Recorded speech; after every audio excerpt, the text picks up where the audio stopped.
Hello students. तो जो अब मैं आपको टॉपिक टीच करूँगी वो है हमारा ओएसआई मॉडल। कंप्यूटर नेटवर्क्स का टॉपिक है, a very important topic. So let us start. तो सबसे पहले हमें ओएसआई मॉडल की हमें फुल फॉर्म पता होनी चाहिए। तो ओएसआई मॉडल की हमारी फुल फॉर्म क्या होती है? Open system interconnection. तो ये इसकी हमारी फुल फॉर्म होती है। तो इसके अंदर हमारी बेसिकली 7 लेयर्स होती हैं और हर एक लेयर का अपना डाटा होता है। 7th लेयर का डाटा मतलब D7, 6th layer D6, 5th layer D5 and so on. हर एक लेयर का अपना डाटा होता है और हर एक लेयर अपना हेडर ऐड करती है। हर एक लेयर उस डाटा के साथ अपना हेडर ऐड करती है। तो लेयर 7 अपना हेडर H7 ऐड करेगी, लेयर 6 अपना हेडर H6 ऐड करेगी, लेयर 5 H5। ये हेडर हम किस लिए ऐड करते हैं? ताकि हमें पता लग सके कि ये हमारा इस लेयर से बिलोंग करता है। 7th लेयर पे H7 ऐड किया, इसमें 7th लेयर से बिलोंग कर रहा है।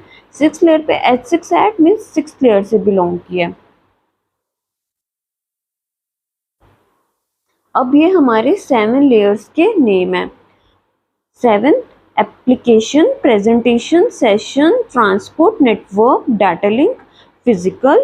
तो अब मैं आपको इसकी एक शॉर्टकट फॉर्म बताती हूँ इसको लर्न करने की। तो ये हमारी इसकी शॉर्टकट फॉर्म है। All people seem to need data processing. A से application, P presentation, S session, T transport, N network, D data link, P physical. So this is a shortcut form to learn 7 layers of OSI model.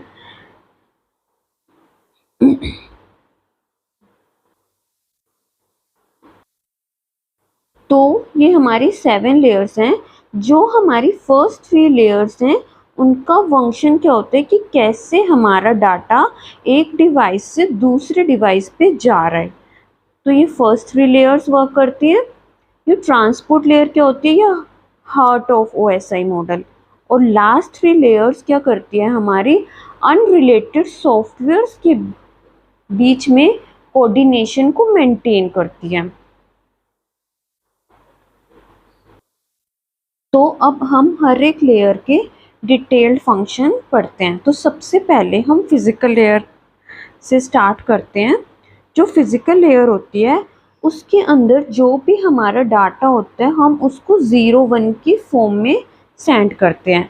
Late कि ये हमारा sender है और ये हमारा receiver है। तो जो हमारा डाटा होता है वो 0 1 की फॉर्म में जाता है।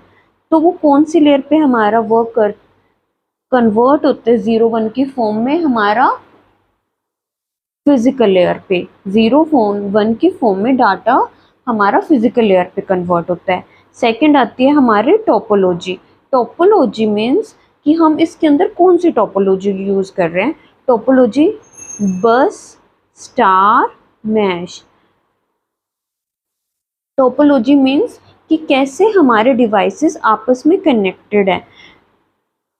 बस मीन्स कि एक हमारा सिंगल लाइन और बाकी हमारे डिवाइसेस ऐसे एक सिंगल लाइन से कनेक्टेड होते हैं।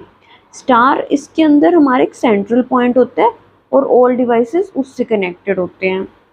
ओके, नेक्स्ट हम पढ़ते हैं सिंगल पॉइंट और multi point. Single point connection क्या होता है? जैसे कि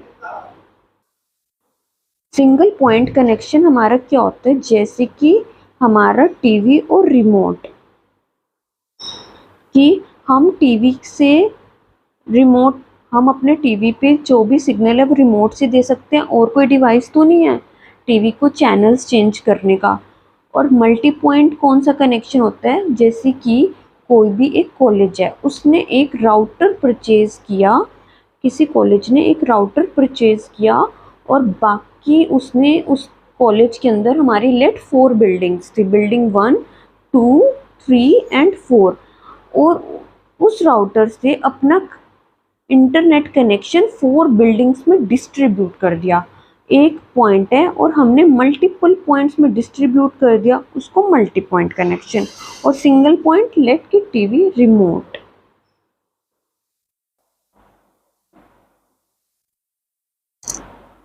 तो अब हमारा आ जाता है डाटा लिंक लेयर। इसके क्या फंक्शंस होते हैं? Delivery of packet between two systems on same network. मतलब कि मेरा कंप्यूटर है, मेरे कंप्यूटर से आपके कंप्यूटर पे मैसेज सेंड करना, एक सिस्टम से दूसरे सिस्टम पे मैसेज को सेंड करना, ये किस पे होता है? हमारा डाटा लिंक लेयर पे। नेक्स्ट क्या है हमारा? Error control. एरर कंट्रोल में क्या होता है? जैसे कि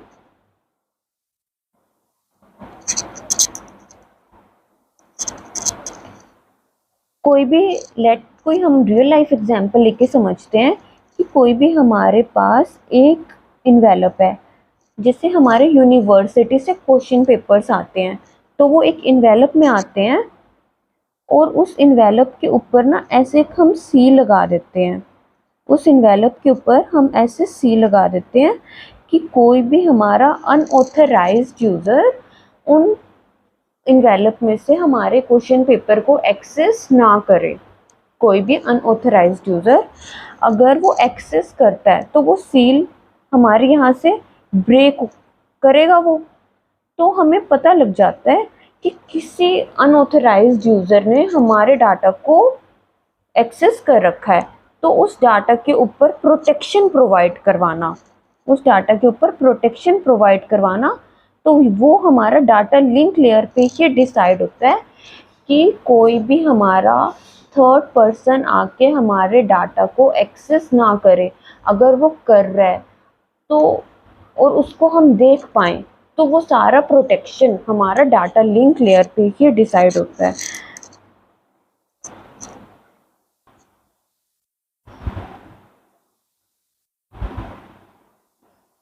तो ये होता है हमारा राउटिंग। राउटिंग हमारी नेटवर्क लेयर पे डिसाइड होती है।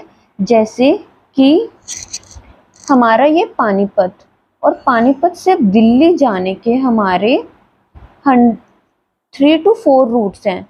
तो मतलब कि सबसे shortest route from one place to another place, तो वो किस पे हमारा डिसाइड होता है? नेटवर्क लेयर पे। सबसे छोटा रास्ता, राउटिंग डिसीजंस, वो किस पे लिए जाते हैं? हमारे नेटवर्क लेयर पे। नेक्स्ट है हमारा delivery of packet from on between two systems on different network.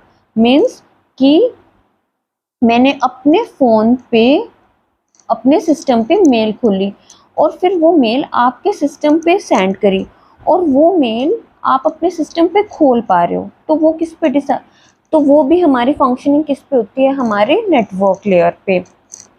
Third, global addressing.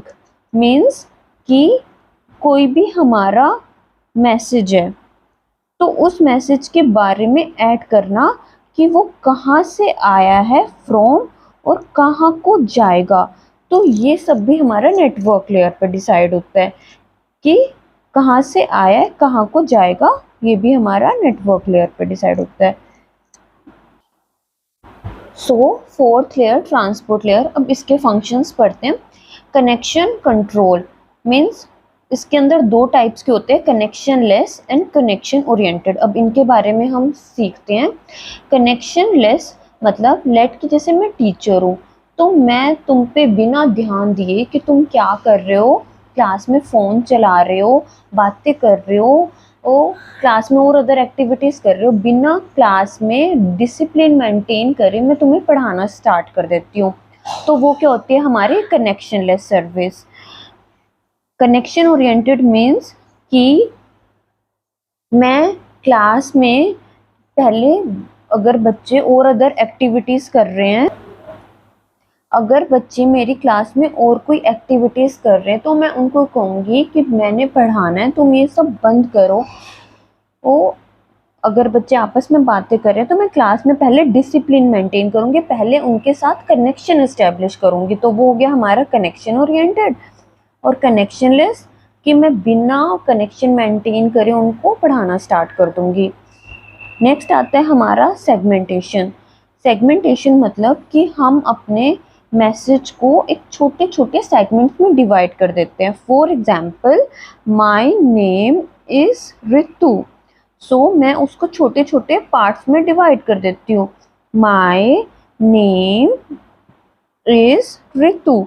तो ये सेगमेंटेशन, एक लॉन्ग मैसेज को स्मॉल पार्ट्स में डिवाइड कर देना, स्मॉल सेगमेंट्स में डिवाइड कर देना, वो हमारा ट्रांसपोर्ट लेयर पर डिसाइड होता है। थर्ड, फ्लो कंट्रोल, मतलब कि जिस स्पीड से हमारा सेंडर डाटा को सेंड कर रहा है उसी ही स्पीड से हमारा रिसीवर हमारे डाटा को कंज्यूम करे। तो फ्लो कंट्रोल भी हमारा कौन सी लेयर पे डिसाइड होता है? ट्रांसपोर्ट लेयर पे। The speed at which the sender is sending data, the receiver also consume data at the same speed. Dialogue control, इस मीन्स जैसे कि हम सेंडर से रिसीवर पे डाटा सेंड कर रहे हैं, तो हम देखेंगे कि क्या हमारा रिसीवर उस टाइम अवेलेबल है, क्या वो उस टाइम प्रेजेंट है कि हम उसको डाटा सेंड कर पाएँ। तो रिसीवर को देखना कि वो उस टाइम अवेलेबल है या नहीं, तो ये भी हमारा सेशन लेयर पे डिसाइड होता है। नेक्स्ट, चेक पॉइंट, कि लेट हमारे पास टोटल हमें जो डाटा सेंड करना है वो 3000 पेजेस का है। जो हमें डाटा सेंड करना है वो 3000 पेजेस का है, और इसके अंदर हमने चेक पॉइंट इंसर्ट कर दिए। चेक पॉइंट 1 मतलब हर एक 1000 पेजेस के बाद हमने चेक पॉइंट इंसर्ट कर दिए। Check point 1, check point 2, check point 3। तो क्या हुआ, मैंने मेरे यहाँ पे 2 चेक पॉइंट बाद मतलब 1000 का यहाँ पे डाटा चला गया, 1000 का यहाँ पे चला गया। 2 चेक पॉइंट के बाद क्या होता है, फेलियर आ जाता है हमारे सिस्टम में। तो क्या होएगा, मुझे सिर्फ अब उस केस में लास्ट के 1000 पेजेस ही सेंड करने पड़ेंगे। देखो, अगर मेरे पास चेक पॉइंट नहीं कंसेप्ट होता तो लेट कि मुझे सेंडर से 3000 पेजेस सेंड करने थे, तो मुझे रिसीवर को सारे के सारे 3000 पेजेस सेंड करने पड़ते अगर हमारा कोई भी फेलियर आ जाता। लेट मुझे सेंडर से 3000 पेजेस सेंड करने हैं, कोई फेलियर आ गया तो मुझे रिसीवर को 3000 पेजेस सेंड करने पड़ते। पर अब मेरा फेलियर पर चेक पॉइंट आने के बाद क्या किया मैंने कि हर 1000 पेजेस पे मैंने चेक पॉइंट इंसर्ट कर दिया। तो मान लो 2000 के बाद फेलियर आ गया, तो उस केस में मुझे सिर्फ लास्ट के 1000 पेजेस सेंड करने पड़ेंगे, शुरू के 2000 पेजेस को मुझे नहीं सेंड करना पड़ेगा, मेरा टाइम सेव हो गया। सिंप्लेक्स एंड डुअल, मतलब सिंप्लेक्स मतलब जिसके अंदर ओनली यूनिडायरेक्शनल, या मतलब सिर्फ सेंडर ही रिसीवर को डाटा सेंड करता है। सिंप्लेक्स यूनिडायरेक्शनल मतलब जो जिसमें हमारा डाटा एक ही डायरेक्शन में फ्लो करेगा, और डुअल जिसमें बाय डायरेक्शनल, सेंडर भी रिसीवर को डाटा सेंड कर सकता है और रिसीवर भी हमारा सेंडर को डाटा सेंड कर सकता है। तो अब हम प्रेजेंटेशन लेयर, तो ट्रांसलेशन मतलब जो भी हमारा सेंडर है वो किस फॉर्मेट में हमारी फाइल्स को सपोर्ट करता है। जैसे कि वो MP3 फाइल्स के लिए हमें कौन सा सॉफ्टवेयर चाहिए, MP3 के लिए हमें कोई म्यूजिक वाला सॉफ्टवेयर चाहिए, अगर कोई हमारा PDF फाइल है तो उसके लिए हमें PDF सॉफ्टवेयर चाहिए, अगर हमारी वर्ड के फाइल है तो डॉक्स फोल्डर चाहिए, डॉक्स वाला फॉर्मेट चाहिए। मतलब जोन सा फाइल हमारा जिस फॉर्मेट को सपोर्ट कर रही है वो सब हमारा प्रेजेंटेशन लेयर पे ही हम डिसाइड करते हैं। कि अगर MP3 है तो हमको music voice recording app download करनी पड़ेगी, PDF है तो